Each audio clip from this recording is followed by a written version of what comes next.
C'est le moment du bullshitomètre.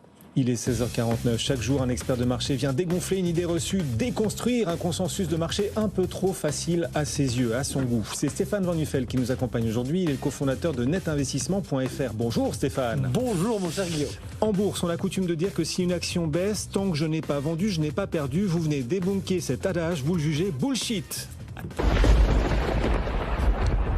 Et vous alliez parler, mais il y a l'orage. Il faut toujours laisser passer l'orage. Ah oui, il y a des effets spéciaux ici. Vous connaissez, c'est pyrotechnique, c'est une mission pyrotechnique, Stéphane. C'est plus du fou. Hein. Ah oui. Oh. Attention. Bon, moi je veux bien que vous débunkiez cette idée, mais enfin c'est quand même du bon sens. Tant que j'ai pas vendu mon action, j'ai pas perdu, c'est vrai. Comment est-ce que vous pouvez vous permettre de venir ici nous dire cet adage, je pense que c'est bullshit? Bah d'abord parce qu'il fallait que je trouve quelque chose à bullshiter. Donc comme ça c'est fait. Non. Très sérieusement, c'est un sujet qui est particulier parce qu'en fait, c'est pas aussi simple que ça, mon cher Guillaume. Et vous le connaissez, moi j'aime bien tous ces sujets comme ça qui touchent finalement un peu à l'être humain et aux réactions des êtres humains. Donc évidemment, ce que je viens déconstruire aujourd'hui n'est pas propre à tout le monde. En revanche, je dis juste qu'il y a un niveau, en particulier quand on perd, parce qu'on peut en parler quand on gagne, mais il y a un niveau à un moment donné où il faut savoir raison garder et accepter, comme on accepte parfaitement de prendre ses gains, de prendre ses pertes. Sinon, on tombe dans un piège et un travers humain qui ressemble presque au casino. Ce que je défends lorsqu'on fait faire de la bourse à nos clients, c'est surtout de leur expliquer que tout ça est raisonné et tout ça, statistiquement, se vérifie. Sauf le comportement humain qui peut ressembler à un moment donné, pardonnez-moi le terme, à un craquage. Et à ce moment-là, comme on veut pas perdre, parce qu'on nous a répété sans cesse, tant que tu vends pas, tu perds pas, tant que tu vends pas, tu perds pas, au lieu de savoir s'arrêter à un moment donné qui correspondait à notre profil, à notre besoin et à notre capacité à absorber une perte, on se retrouve à des pertes colossales et là, à ce moment-là, on met complètement en danger son portefeuille ou son compte titre. On peut l'illustrer, Orpea par exemple, qui devrait valoir 2 centimes, c'est la direction même d'Orpea qui le dit, et pourtant le titre vaut encore à peu près 1 euro, parce que ceux qui ont déjà perdu plus de 90%, ils ne sont pas prêts à revendre en disant ça a déjà perdu 90%, ça ne va pas baisser davantage, mais mécaniquement ça devrait baisser peut-être encore plus. Exactement. Mais ils n'osent pas revendre. Exactement. Et donc le pire pourrait peut-être encore devant. On verra, on ne leur souhaite pas bien sûr. Évidemment. Mais votre argument, on peut le prendre à l'envers. Tant que je ne revends pas mon titre, je ne gagne rien non plus. C'est exactement la même chose. Donc justement, comme je ne vous ai pas senti de mon côté sur ce coup-là, mon cher Guillaume, je vous dirais, alors dans ces cas-là, on fait comment ? Parce que ça veut dire quoi ? C'est-à-dire que tant qu'on ne vend pas, on ne gagne pas. Donc en fait, on n'a aucun intérêt finalement à ne pas garder son portefeuille. Oui. Dès qu'on fait 0,0001% de gain, on gagne, on vend. Comme ça, on gagne. Sinon, si on ne vend pas alors qu'on est en train de performer, on ne gagne pas non plus. Vous voyez ce que je veux dire ? Et c'est tout là. La finance comportementale, ce qui est passionnant quand vous connaissez les gens, et c'est pour ça que la bourse, et vous le défendez ici, et vous recevez beaucoup de spécialistes, est un métier de spécialiste. On adore tous. Je vous raconterai une anecdote personnelle tout à l'heure pour illustrer quand même qu'il n'y a pas qu'Orpea qui est dans des situations où on ne sait pas déboucler. Mais on illustre parfaitement que les gens, et en particulier les Français, évidemment, quand il faut gagner, ont plus de facilité à déboucler pour prendre des gains qu'à déboucler pour prendre des pertes.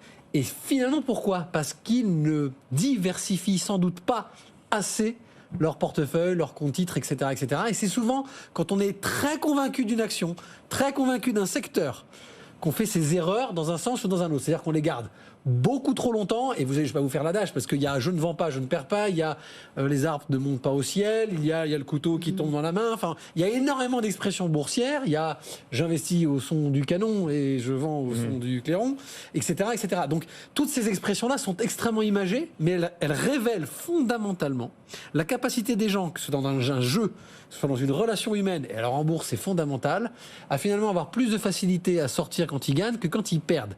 Le problème, c'est qu'en bourse, on ne gagne pas simplement que quand on performe. On gagne aussi quand on ne perd pas, puisqu'un portefeuille se doit d'être diversifié sur différentes actions, différents secteurs, différentes géographies. Et sauf quelques périodes où il y a la totalité qui va bien, vous avez toujours des apports marginaux au gain et à la perte, ce qui fait que vous créez des couloirs de performance et des couloirs de risque. Il faut savoir accepter des fois que vous vous êtes trompé. On entérine la perte parce que vous allez aussi accepter d'avoir gagné de l'autre côté et vous respectez votre schéma. C'est une école d'humilité, la bourse. La meilleure image pour comparer la bourse, c'est celle de la navigation, vraiment. C'est toujours l'équilibre instable et les forces contraires qui viennent trouver un équilibre. Même chose pour l'aviation, tout à fait. Ouais. C'est très très juste. Vous êtes plutôt en l'air que sur vous la mer. connaissez, Guillaume. Bon. Julie vous interroge également, Stéphane Van Nuffel. Oui, du coup, Stéphane, le monde veut savoir, est-ce qu'il y a des moyens de se prémunir face à ces mauvais réflexes ? Alors d'abord, évidemment, il y a un moyen, c'est la pédagogie. On en fait ici, vous en faites, et évidemment, j'en fais tous les jours au quotidien avec mes clients. Parce qu'en fait, la culture française est une culture, et tant mieux, est plutôt une culture de la gagne. Voilà. Donc les gens ont tendance à jouer en bourse, persuadés qu'ils vont gagner. J'en profite pour vous dire que la pédagogie, c'est vous expliquer que même si, et je suis le premier à le dire, on se donne du temps, puisque j'ai répété depuis 20 ans à mes clients, en bourse, vous ne perdez pas si vous avez du temps. Là aussi, c'est pas tout à fait vrai. Il y a quand même des exemples, AOL, Yahoo, etc., où finalement, on était tellement convaincus, on s'est dit, dans 20 ou 30 ans, ils seront toujours là. C'est pas vrai non plus. Donc, il faut quand même garder beaucoup de pédagogie et quand même rester très observateur des business models des entreprises et du pourquoi on sort et pourquoi on sort pas. Je donne un exemple.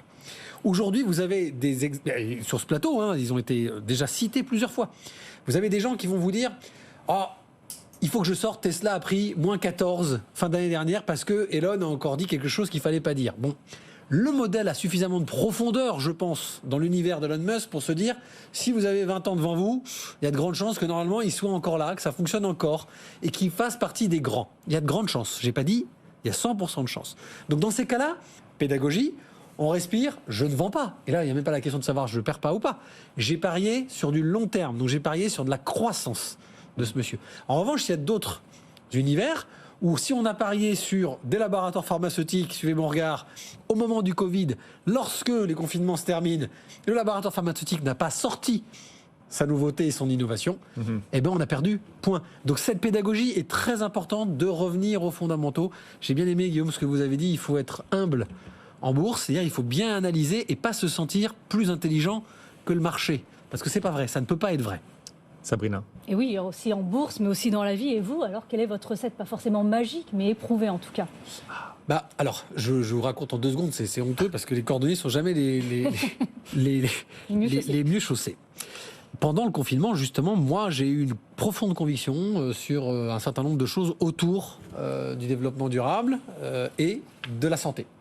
Et il y avait un laboratoire pharmaceutique franco-autrichien qui préparait un vaccin non intrusif avec une autre façon de faire son vaccin. Et c'est parti dans les tours. Et en général, je mets, moi, un écrêtage de mes plus-values lorsque je fais des placements. Je ne dépasse jamais un pourcentage qui m'appartient. Tant pis pour moi si ça continue à monter, mais c'est mon profil, c'est mon comportement financier. J'étais à l'étranger, je n'ai pas pu arbitrer, alors que j'avais dépassé largement mon écrêtage. Voilà. Les 3-4 jours où je suis à l'étranger en vacances, je ne fais pas attention. Le ministre des Finances anglais stoppe la commande de ce fameux vaccin. Je rentre, boum, moins 26. Voilà. Je pense savoir de quelle valeur. Mais tout le monde pense à ça. Parce que là, on est sur un truc très politique qui ne dépend ni du marché ni de moi. On est vraiment sur un truc où là, de la pédagogie, on est au-delà de la technique boursière. C'était Valneva, évidemment. J'ai mis du temps à accepter et je peux vous garantir, je ne m'en suis pas arrêté qu'à moins 26. Donc on fait tous cette erreur-là.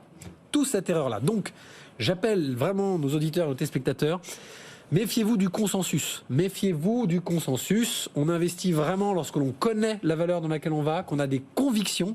Et franchement, si les médias, les CGP, les banquiers vous conseillent tous la même chose, ne le faites pas.